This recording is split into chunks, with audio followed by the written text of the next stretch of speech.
Magistrats et forces de l'ordre étaient réunis vendredi au palais de justice. Ils ont assisté à une conférence. Le thème, comment lutter contre le racisme en Europe. Un travail de dialogue recommandé par la Commission européenne contre le racisme et l'intolérance.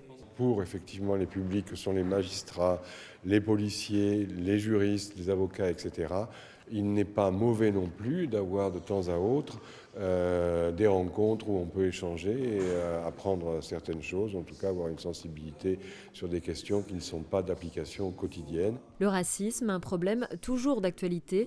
La crise économique qui touche l'Europe crée un contexte favorable à l'intolérance et aux discriminations.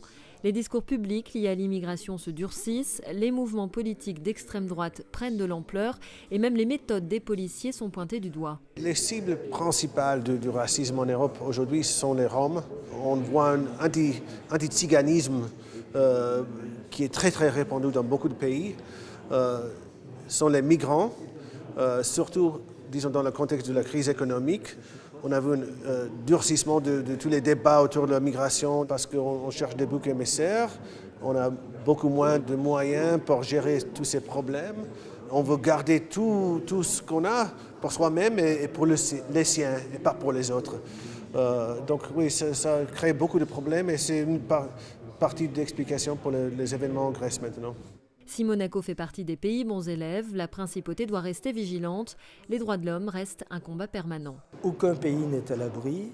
Et dans le domaine du racisme, on constate que certains pays qui se revendiquent tolérants et antiracistes, parfois se laissent aller à des agissements ou sont passifs par rapport à des agissements privés racistes. Monaco a la double chance d'avoir une tradition de tolérance et aussi d'avoir une situation économique et sociale, disons, privilégiée, surtout dans le contexte de la crise en Europe actuellement.